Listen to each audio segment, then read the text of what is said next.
अब ये सीरीज शुरू होने जा रही है एक ऐसे महान सम्राट की जिनका नाम तो सभी जानते हैं लेकिन जिनके बारे में कोई नहीं जानता। ऐसा राजा जिसके बराबर भूभाग पर शासन न तो उनसे पहले किसी ने किया न उनके बाद ही कोई कर पाया। ऐसा सम्राट जिसका नाम ही बाद के राजाओं के लिए उपाधि बन गया, चाहे वो हर्षवर्धन हो, चंद्रगुप्त हो, चाहे वो राजा भोज हो, सबने उनके नाम की उपाधि धारण करी। जिनके दरबार में कालिदास, वारामिहिर जैसे नवरत्न विराजते थे, जिनका नाम लिए बगैर ज्योतिषियों की गणनाएं नहीं होती। ऐसा महान राजा कौन? वे हैं हमारे सम्राट विक्रमादित्य। इनकी ऐसी महानता है कि आज के आधे आधुनिक इतिहासकार इनका अस्तित्व ही मानने से इनकार कर देते हैं। आप सोच के देखो कितनी महानता रही होगी इस राजा की। तो अब इस वीडियो में हम बात करने जा रहे हैं सम्राट विक्रमादित्य के पिता जो कि उज्जैनी पर शासन करते थे, उन पर कैसे शकों का आक्रमण हुआ। शक जो बाहरी आक्रांता थे और यहाँ पर कैसे विक्रमादित्य को पलायन कर जाना पड़ता। तो वीडियो बहुत ही अद्भुत होने वाली है, एंड तक जरूर देखें। अच्छी लगे तो लाइक करें, चैनल को सब्सक्राइब जरूर करें। तो गाथा प्रारंभ होती है आज से 2100 साल पहले प्राचीन भारत के अवंती राज्य की समृद्ध राजधानी उज्जैनी से, जहां पर महादेव महाकाल होकर विराज रहे हैं। यहाँ के राजा थे महेंद्रादित्य गंधर्वसेन, यही पिता हैं विक्रमादित्य के, और इनकी माता थी वीरवती। तो यहाँ पर गंधर्वसेन और वीरवती का दोनों का विवाह हो चुका है, बड़े आनंद से रह रहे हैं। अब समय गुजरा, प्रथम पुत्र के रूप में यहाँ जन्म हुआ विक्रमादित्य का, जिनका नाम रखा गया विक्रमसेन। लेकिन अब यहाँ पर बहुत सारे भाई कहेंगे महाराज बड़े भाई तो भर्तृहरि थे, तो विक्रमादित्य बड़े कैसे हो गए?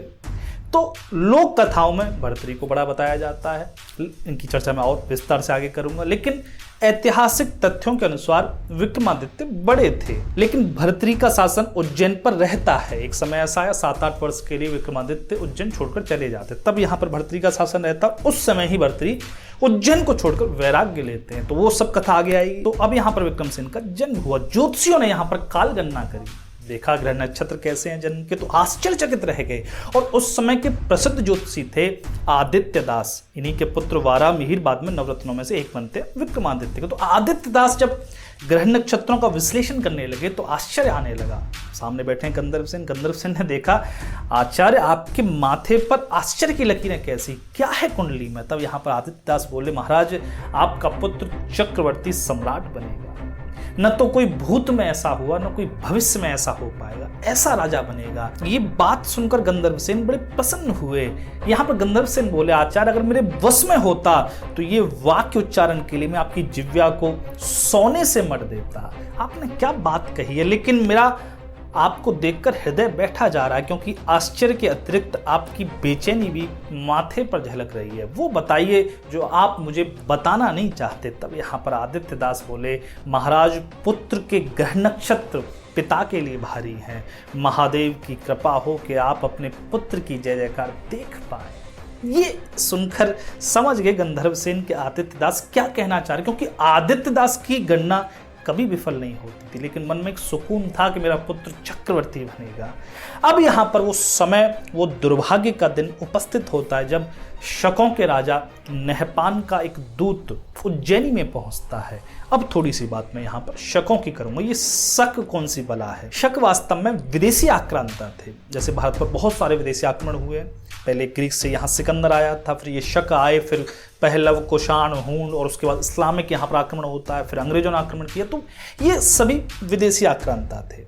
शक वास्तव में सेंट्रल एशिया के रहने वाले थे। सेंट्रल एशिया से ये भारत में घुसते हैं, और कब घुसते हैं? जब मौर्य साम्राज्य का पतन हो जाता है। मौर्य साम्राज्य जब ताकत में था तब इनके प्रवेश करने की हिम्मत नहीं थी, लेकिन जब मौर्य साम्राज्य धीरे धीरे बिखर गया तो ये फिर भारत में प्रवेश करते हैं। और एक और कारण था कि चीन के राजा ने इनको वहां से खदेड़ना शुरू कर दिया था।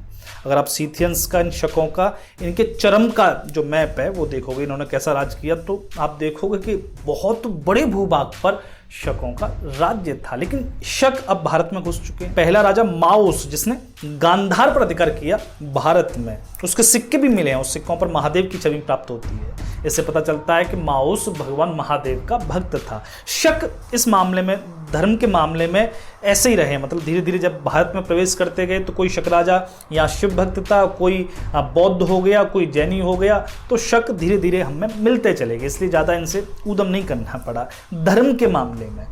तो शक माओस ने धीरे धीरे यहाँ पर भारत में घुसना प्रवेश किया, इसके वंशज धीरे धीरे घुसते चले गए और यहीं पर एक राजा हुआ नहपान।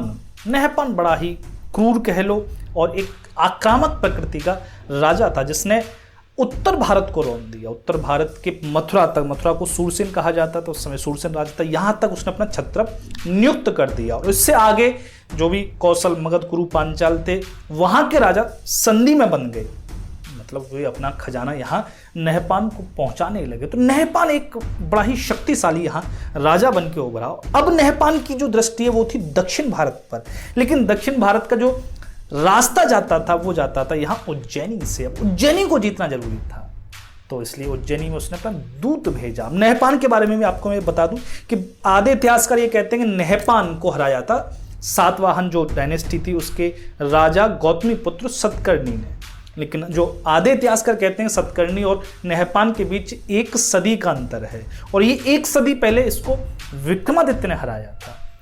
तो ये सब इतिहासकारों की अपनी मगजमारी है, क्योंकि 50 साल पहले का इतिहास हम ठीक से नहीं बता पाते, उसमें भी 2-3 राहें मिल जाती हैं। तो फिर ये 2100 साल पहले का इतिहास, इसमें तो पता नहीं कितने 2 राहें हैं। यहाँ पर अब नहपान अपना दूत उज्जैनी भेजता है। दूत यहाँ सभा में पहुंचा, गंधर्व सेन के सामने उपस्थित हुआ।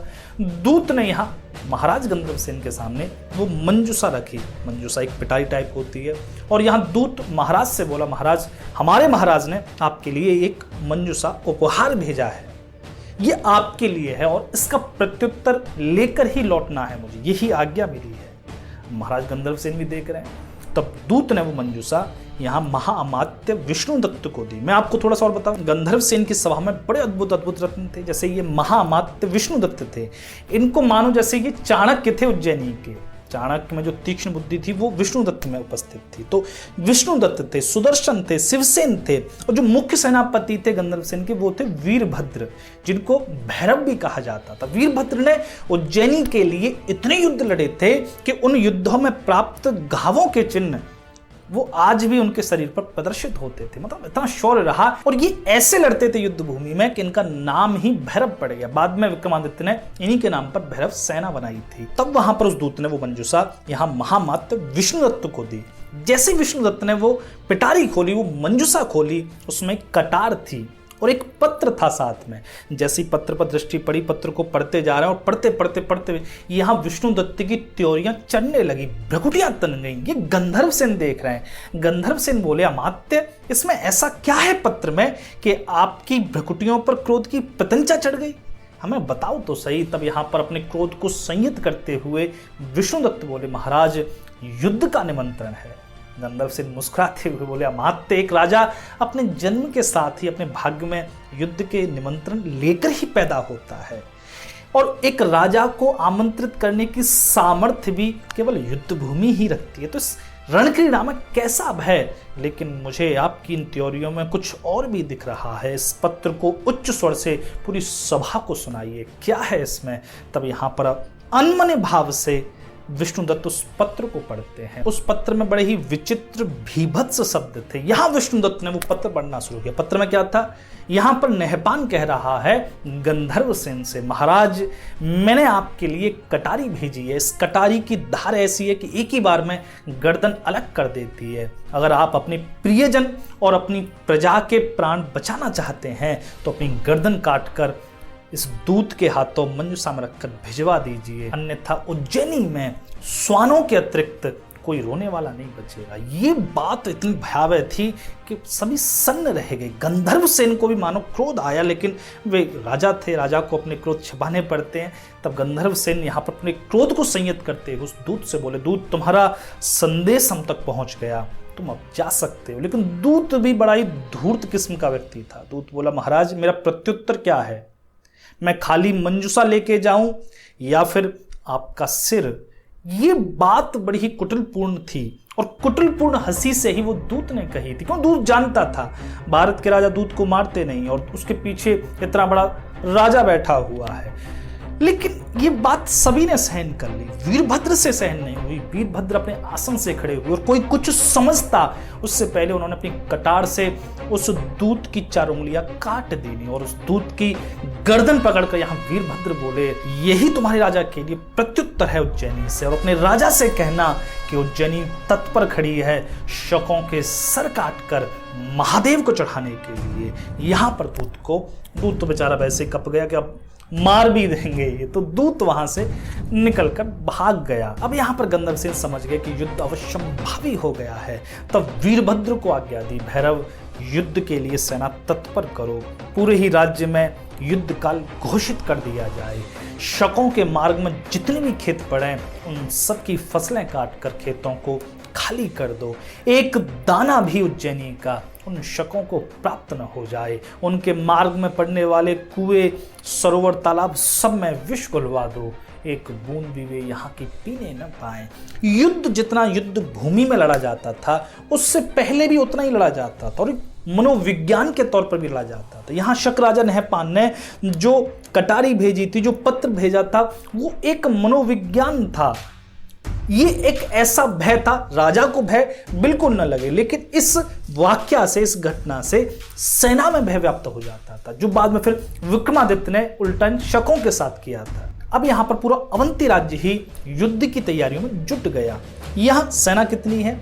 20,000 सैनिक, 8,000 घुड़सवार, 1,000 रथ और 1,000 हाथी है। सेना अच्छी खासी है उज्जैनी के पास, और वहां विदर्भ, कोंकण जैसे देश भी यहाँ सैन्य सहायता दे रहे हैं उज्जैनी को, क्योंकि वे जानते हैं उज्जैनी के बाद सीधा नंबर उनका है, शक सीधे उन पर आकर टूटेंगे, इसलिए वे भी अपनी सैन्य सहायता दे रहे हैं। लेकिन ये सेना काफी नहीं है, वहां नहपान इनसे करीब दोगुनी सेना लेकर आ रहा है। वहां 60,000 की सेना नहपान लेकर चल रहा है, और साथ में उसका जो छत्रप था सूरसेन देश का, मथुरा का, सोडास भी यहाँ अपनी सेना लेकर सम्मिलित होने वाला है नहपान के साथ। 2-2.5 गुना सेना। अब इतनी बड़ी सेना से मैदान में युद्ध नहीं लड़ा जा सकता, तो यहाँ विष्णुदत्त परामर्श देते कि महाराज हम उनसे मैदान में लड़ेंगे ही नहीं। वे सोचकर आ रहे हैं कि मैदान में लड़ेंगे, इसलिए उनके पास खाद्य सामग्री केवल मात्र एक पक्ष की है, 15 दिन की होगी, और हम उन्हें बाकी ओर से खाद्य सामग्री मिलने नहीं देंगे। तो खाने का भोजन उनके पास केवल 15 दिन का है। अगर हम उनसे 15 दिन से ज्यादा युद्ध कर सके तो विजय हमारी हो सकती है। लेकिन प्रश्न वहीं खड़ा था कि इतनी बड़ी सेना से एक दिन युद्ध नहीं किया जा सकता, वहां 15 दिन कैसे लड़ेंगे? तो यहाँ पर विष्णुदत्त परामर्श देते हैं कि महाराज हम युद्ध भूमि में लड़ने जाएंगे ही नहीं, क्योंकि युद्ध भूमि का सोचकर शक राजा आ रहा है। हम यहाँ उज्जैनी में रहकर ही उससे प्रतिरोध करेंगे, और इसी प्रतिरोध में हम 15 दिन से ज्यादा व्यतीत कर सकते हैं। हम पीछे से उसकी सामग्री आने नहीं देंगे तो शायद हम जीत पाए। तब यहाँ पर सभी को ये अच्छी बात लगी, सभी को परामर्श अच्छा लगा, योजना अच्छी लगी। सभी ने यहाँ उज्जैनी को ही पूरी तरीके से सुरक्षित कर लिया। उज्जैनी में छावनी बन गई, उज्जैनी का ही प्रतिरोध उज्जैन की सेना को करना था। यहाँ नहपान धीरे धीरे करके उज्जैनी का पड़ाव डालता है। उज्जैनी के 4 द्वार थे, जो दक्षिण द्वार था वो खुलता था क्षिप्रा नदी की ओर, तो वहां से कोई सेना आ नहीं सकती थी। अब 3 द्वार थे, इन 3 द्वारों पर शक जूझने वाले थे। ये अगर इनमें से कोई भी द्वार खुल जाता है तो उज्जैन में प्रवेश हो जाएगा, और उज्जैनी में प्रवेश करके ही यहाँ पर ये युद्ध जीत सकते हैं। तो राजा नहपान ने यहाँ युद्ध की घोषणा कर दी। रण दुदुमियां बज उठी, हर हर महादेव का उद्घोष उज्जैन के वीरों ने कीना। यहाँ युद्ध शुरू हो चुका। अब ये शक राजा जूझ रहे हैं अंदर प्रवेश के लिए। तीनों द्वारों पर युद्ध चल रहा है। ऊपर से उज्जैनी के वीर भाले तीर तलवार बरसा रहे हैं। धीरे धीरे धीरे यहाँ शकों के शवों का ढेर लगने लगा। युद्ध अपनी भयानकता में पहुंच रहा है, लेकिन शक प्रवेश नहीं कर पा रहे। यहाँ वीरभद्र भैरव बड़ा ही अद्भुत नेतृत्व कर रहे हैं सेना का। गर्म कड़ाहों में यहाँ तेल भरकर सैनिकों पर डाला जा रहा है। अब सेना बाहर है और ये दीवार पर है, तो भीतर प्रवेश हो भी नहीं सकता जब तक द्वार नहीं टूटेगा। लेकिन द्वार की भी अच्छी व्यवस्था यहाँ उज्जैनी ने कर रखी है। युद्ध अपने चरम पर पहुंचा। धीरे धीरे धीरे धीरे सूर्य ढलने लगा। पूरा दिन इस युद्ध में गुजरा, लेकिन शकों को पता चल गया कि उज्जैनी को आसानी से नहीं जीता जा सकता। ऐसे ही अब यहाँ पर नित्य प्रति युद्ध चलता रहा। धीरे धीरे धीरे 15 दिन व्यतीत हो गए, और इस 15 दिन में शक सेना औने मुंह आ गिरी। उसको पता चल गई कि अब उज्जैनी इतनी भी कमजोर नहीं है जितनी वो सोच के आए थे। नहपान भी समझ गया कि ऐसे तो प्रवेश नहीं हो सकता, ऐसे तो युद्ध नहीं जीता जा सकता। अब यहाँ गंधर्व सेन को और उज्जैनी की प्रजा को, सेना को भी ये लगने लगा कि शायद वे युद्ध ये जीत जाए, क्योंकि अब शक सेना के पास ज्यादा खाद्य सामग्री नहीं बची, भोजन ही नहीं बचा तो लड़ेगी क्या, और न इनके पास घायलों की चिकित्सा का ही प्रबंध है। तो यहां पर सभी को लगने लगा, गंधर्वसेन को भी लगने लगा, विष्णुदत्त को भी लगने लगा, सभी को लगने लगा कि अब शायद युद्ध उज्जैनी जीत जाए। लेकिन यहां पर शक राजा ने युद्ध बंद कर दिया, बिल्कुल विराम कर दिया। 16वें दिन को युद्ध हुआ ही नहीं, सेनाएं लड़ने के लिए नहीं आई। 3 दिन तक यहां एक भयपूर्ण शांति बनी रही। गंधर्वसेन समझ रहे थे कोई तो चाल चलने वाला है नहपान, लेकिन वे हर तरीके से यहां तत्पर थे। चौथी रात जब यहां गंधर्वसेन सोए हुए अपने महलों में, तभी अचानक से मारो काटो की आवाज सुनाई देने लगी, चीख पुकार सुनाई दे रही है। ऐसा लग रहा है जैसे युद्ध हो रहा हो, लेकिन आधी रात को युद्ध कैसे हो सकता है, युद्ध दिन में होगा। तभी विष्णुदत्त यहाँ दौड़ते हुए पहुंचे। महाराज अनर्थ हो गया, शक सेना यहाँ उज्जैनी में प्रवेश कर गई। यह सुनकर गंधर्वसेन की मानो जमीन खिसक गई हो। शक सेना भीतर प्रवेश कैसे कर सकती है, क्या उज्जैनी का द्वार टूट गया? तब यहाँ पर विष्णुदत्त बोले, महाराज द्वार टूटा नहीं है, द्वार खोल दिया गया, हमारे साथ छल हुआ है। द्वार खोला किसने? महाराज कपाली ने।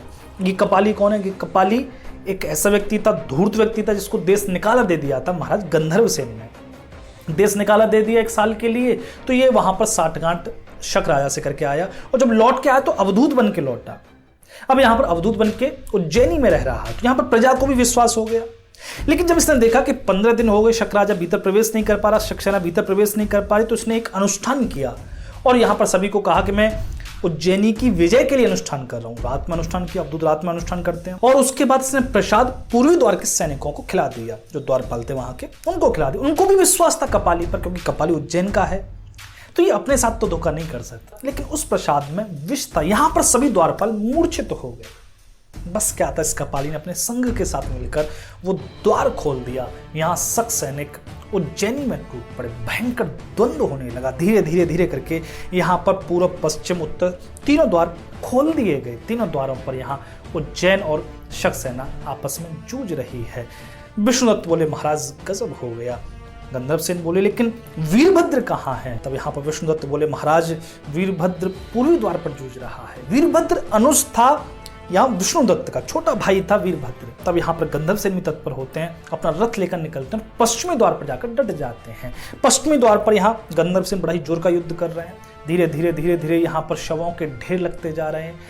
लेकिन जब गंधर्वसेन ने देखा कि ऐसे पार नहीं पड़ेगी, वे अपना रथ लेकर शक सेना में प्रवेश कर गए। बस यही तो मौका चाहिए। तब वहां पर उषावदात जो दामाद था, बाद में दामाद बना, पहले सेनापति था नहपान का, उषावदात को यही तो मौका था।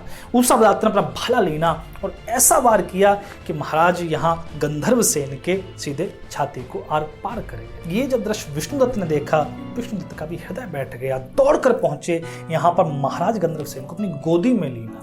गंधर्वसेन के आखिरी वचन थे, अमात्य मेरे पुत्रों को बचाओ।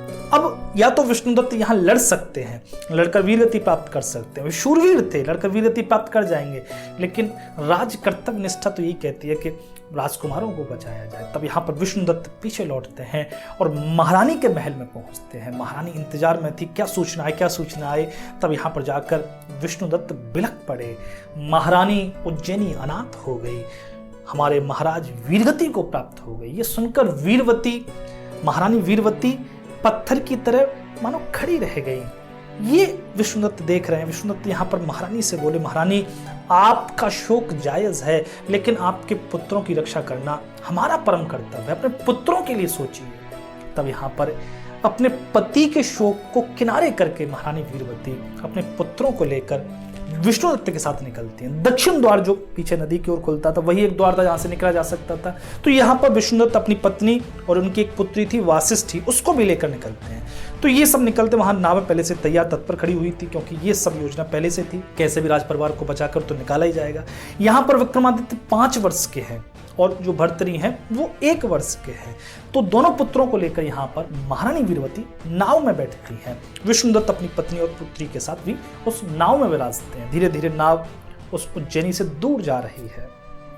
यहाँ पर महारानी बिलख रही है, अमात्य मेरा दुर्भाग्य देखो कि मैं अपने पति के साथ सती भी नहीं हो सकती। सती होना तो दूर, मैं अपने पति के अंतिम दर्शन भी नहीं कर सकती। अमात्य हमारी उज्जैनी जल रही है, हमारी उज्जैनी जल रही है, मैं इसके साथ क्यों नहीं जल रही? ऐसा शोक महारानी वीरवती का। आगे पहुंचे, वहां पर रथ तत्पर खड़े थे। रथ में यहाँ महारानी और दोनों पुत्र बैठाए गए और विष्णुदत्त ने यहाँ प्राण लगा दिए राज परिवार को बचाने के लिए। विष्णुदत्त उस रथ को लेकर दौड़े जा रहे हैं। अब यहाँ से जो राज्य है वो है प्रतिष्ठान, जो कि 150 कोस है। उस राज्य में पहुंचकर ही ये बच सकते हैं, क्योंकि उज्जैनी में फिर खोजा जाएगा राज परिवार को, और राज परिवार की खोज के लिए शक राजा कहीं तक जा सकता है। तो रथ की गति केवल प्रतिष्ठान की ओर है, दौड़ता जा रहा है रथ। लेकिन इस यात्रा में कई दिन व्यतीत हो गए और जब अंतिम सीमा पहुंची उज्जैनी की, तब विष्णुदत्त बोले, महारानी अब ये उज्जैनी की अंतिम सीमा है, इसके बाद न आप महारानी रह जाएंगी, न मैं कोई अमात्य रह जाऊंगा, हम सभी को साधारण बनना होगा। तब महारानी वीरवती उस रथ से नीचे उतरती हैं। उज्जैनी की जो माटी थी उसको अपने पल्लू में बांधा। अमात्य ने पूछा, महारानी क्या करती हो?